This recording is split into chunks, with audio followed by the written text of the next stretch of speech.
Hi everyone and welcome back to Farrand Film. Today I'm bringing you my end of year awards for 2023, my sort of end of year review, my look back at the things that I've seen this year, talking about the things that I loved, talking about the things that maybe disappointed me along the way, splitting things off, talking films, talking performances and all that kind of stuff. 2023 has been a big year. It's been a big year for film.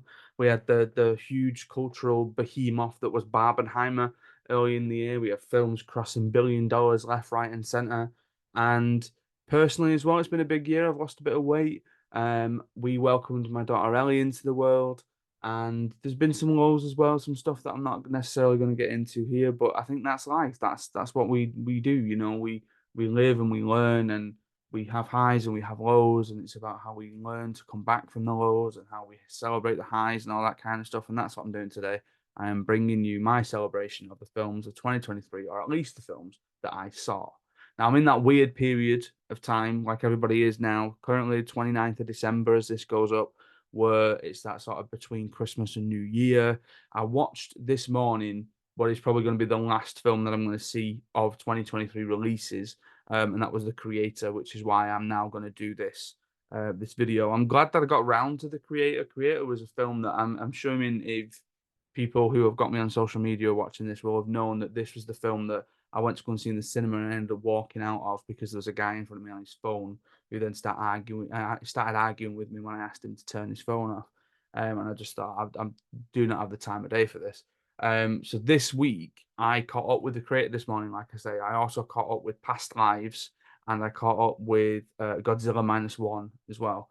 Um, some of those that I might mention again later. Some of this might be the only mention of those films so far, but we'll see. We'll see where we get to. So I'm going to kick off. I've got a number of different categories. I'm going to kick off with music. Now, I think about music in terms of the score and the soundtrack as a bit of a mix.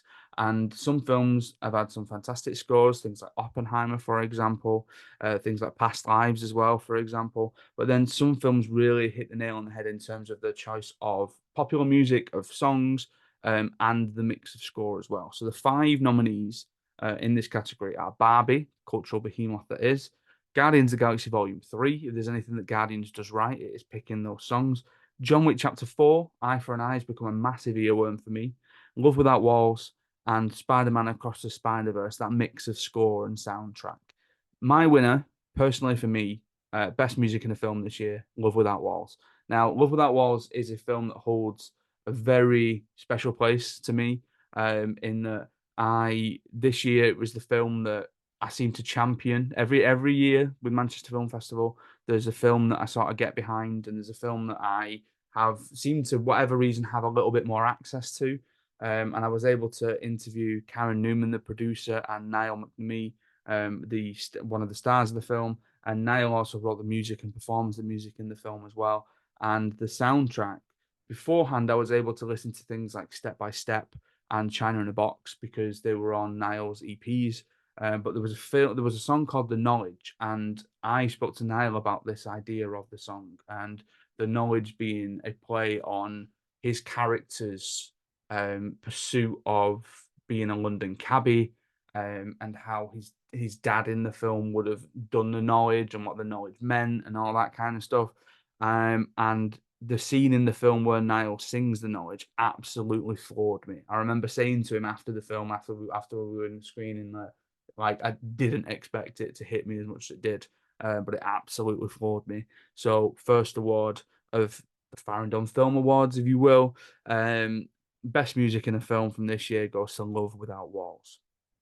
The second category I'm going to do is a disappointment of the year. Now, I was hesitant to do worst film of the year because realistically, as I'm getting older and as my time and my spare time and my sort of time away from home is getting thinner and thinner and thinner, I'm purposely not going out to watch films for the sake of watching them.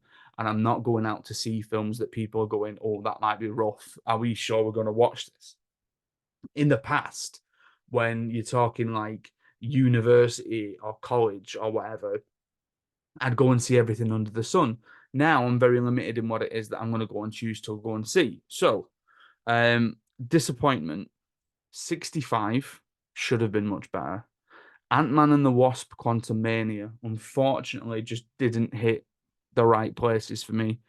Infinity Pool, um, Luther the Fallen Son. Talk about a massive disappointment coming off a cliff of a TV show that you love. And Pearl. Now, Pearl is probably a controversial one to include on here because I know that a lot of people love Pearl. I really enjoyed X.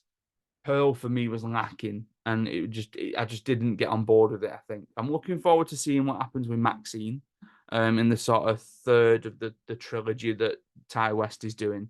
But for me, Pearl just didn't hit for me. The worst film I have seen, I will use the term the worst film. The worst film I have seen this year is Winnie the Pooh, Blood and Honey, but I've not included that in here because I had no expectations going into it, so it's not exactly a disappointment. The winner, the quote unquote winner of this category, has to be Luther the Fallen Son. In that, for everything that I love about the Luther TV series, for you to then put it into a film, a long gestating film that Idris Elba has gone on about for years and years and years, and then you tell me that we get Andy Serkis as a villain, and it's naff. What went wrong? What went wrong? Let's pick the tone up a little bit. Surprise of the year. So the films in which I went into, and I didn't really expect much. It wasn't that I expected them to be bad. I just didn't expect them to be as good as they ended up being. So Gran Turismo, Saw 10, Scream 6, The Boogeyman, and The Flash. Now I've got a nice little horror 3 in the middle there. I'm a huge Saw fan, and I love all the Saw films. Jigsaw, I enjoyed as well. Spiral, I enjoyed, but again, it was taking itself far too seriously, and I had no idea what to expect from Saw X. I thought they were just gonna like, I don't know, they were doing it for the sake of the money and all that kind of stuff, and they didn't really have a story to tell. Scream 6, I enjoyed. There's something about taking a story that is usually in a rural setting and putting it in a city setting that I really like, and I've said that in the reviews on here. And The Boogeyman, I really enjoyed The Boogeyman. There was just something about it, so small and simplistic, that really surprised me. Flash took me by surprise. Gran Turismo took me by surprise. The winner for me, though, for this, and you could probably tell by how much I spoke about it previously, is Saw 10. In that I didn't expect to go in and think, wow, like this is exactly what we needed from a Saw film, especially with a 10th one, especially if you're talking like almost 20 years after the first one. But there was something about Saw 10 that just hit the way that the story was told. Some stuff that I'm going to get into later with some later categories, but yeah, I really, really loved Saw 10. So, into the acting categories. So, Best Supporting Actress. Rachel McAdams for Are You There, God, It's Me, Margaret. Pom Klementieff for Mission Impossible Dead Reckoning Part 1. Emily Blunt for Oppenheimer. Florence Pugh for Oppenheimer. And Sadie Sink for The Whale. Now, just to mention Sadie Sink for a second, The Whale's included because I go off the UK cinema release dates. So I saw The Whale this year because it was released in the UK in February. I'm thinking of films that are probably going to do the same. So, like for instance, The Iron Claw, which is a film that I'm looking forward to, I will end up seeing in 2024 because that's when it gets released in 2024. So that's when I'll include it there. One film just to mention that I've not included anywhere here because I included it in my awards last year is Mindset, Mikey Murray's film that debuted at Manchester International Film Festival, because I wasn't aware that it was getting a cinema release this year. So I'm not sort of doubling up on things. I'm just not including Mindset here. Mindset was included in award stuff last year. So back to the supporting actress category. Two stellar performances from Oppenheimer there from Emily Blunt and Florence Pugh. Really enjoyed Sadie Sink and The Whale. Rachel McAdams is a solid hand in Either God It's Me, Margaret. But my pick, my underrated pick, Tom Clementine for Mission Impossible Dead Reckoning Part 1. Like Paris as a character was just absolute badass through and through and through. And when I saw that Pom Clementieff was going to be in this, my assumption just was, am I going to be able to get past Mantis? And I got past Mantis instantly. I'd love to see more of the Paris character. I don't want to give anything away from the film, but I would love to see more of the Paris character because if you're gonna do a spin-off, this is the character that you do it off. Absolute badass tour de force performance. So my best supporting actress from 2023 is Pom Clementieff for Mission Impossible Dead Reckoning Part 1. Going into best supporting actor, Ryan Gosling for Barbie, David Harbour for Gran Turismo, Robert Downey Jr. for Oppenheimer, John Magaro for Past Lives, and Ken Watanabe for The Creator. Now, Obviously, the creator's a very last minute one this morning. I thought Ken Watanabe was the best thing in it. I thought he was the best performance in it. I've not got John David Washington on here. Um, Past Lives, again, another recent one. I thought John McGarro's performance. There was something about John McGarro's performance where I couldn't help but empathize with the situation that he found himself in with these two characters that had found themselves later on in life, if that makes sense. And it will make sense if you've seen the film. David Harbour for Gran Turismo. You need somebody like a David Harbour to anchor a film like that, in that realistically, you have a relatively unknown lead actor in Archie Madekwe, and you needed somebody with a bit of gravitas, with a bit of sort of oomph about them to anchor that film. And you kind of got two of them with Orlando Bloom as well. But David Harbour knew the assignment and absolutely passed it with flying colours. The two that I'm really leaning towards are the two that I think are going to end up being Oscar contenders anyway. And you're talking here about Ryan Gosling for Barbie, and you're talking Robert Downey Jr. for Oppenheimer. I think it's really going to boil down to these two. My my head goes Downey Jr. because of the performance, but my heart goes Gosling because I don't think I've ever seen him as good in any film ever. I'm gonna just because it's my pick. I'm gonna go Ryan Gosling for Barbie because comedically, the best performance of the year. Like people knew that he could be funny from things like the other guys, but this is taking it to a whole other level. He knew exactly what to do and did it perfectly well. So my best supporting actor from this year is Ryan Gosling for Barbie. Actress then. So Abby Ryder Fortson for I There God It's Me Margaret, Margot Robbie for Barbie, Shana Swash for Love Without Walls, Greta Lee for Past Lives, and Vivian Opara for Rye Lane. Now I just want to talk about that for a second because Rye Lane was another film that I watched earlier in the year at the Manchester Film Festival. It was out of competition. It was the gala showing, and it was going around doing a lot of these gala events and stuff like that. It's a really short film. I'm sure it's only something about 83 minutes long or something like that. But it's so funny. The script is so brilliant. Um, Getting to meet the cast and the crew as well was really interesting.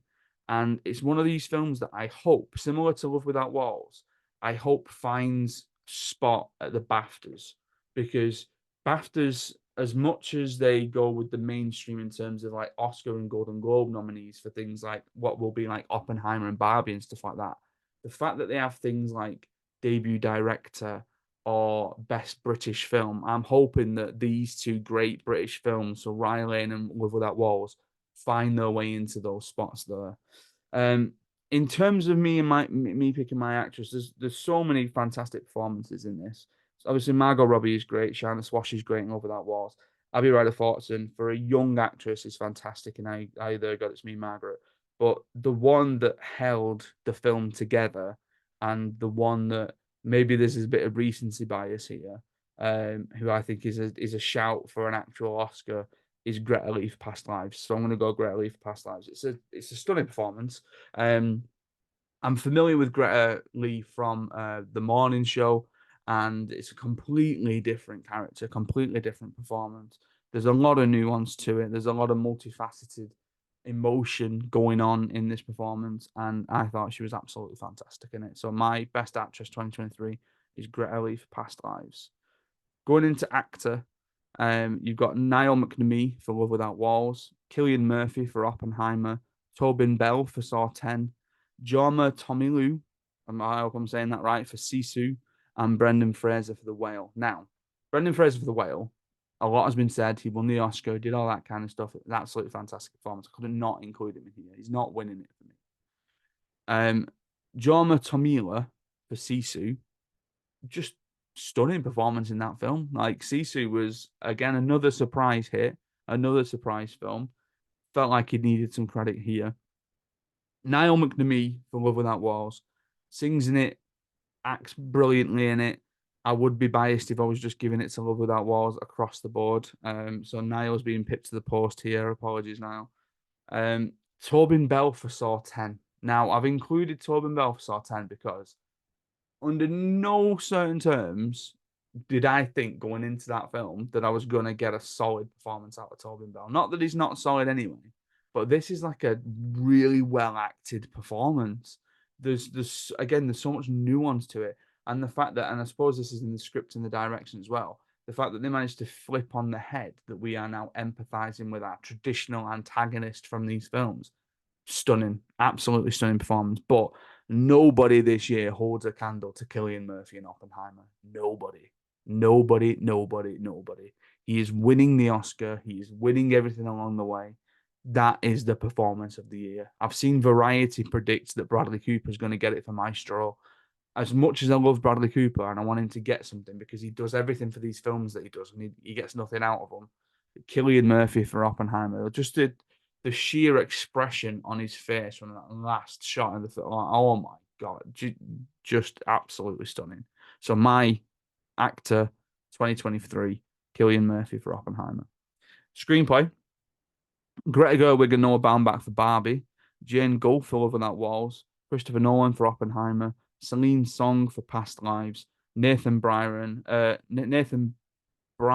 sorry, and Tom Melia for Ryan Lane.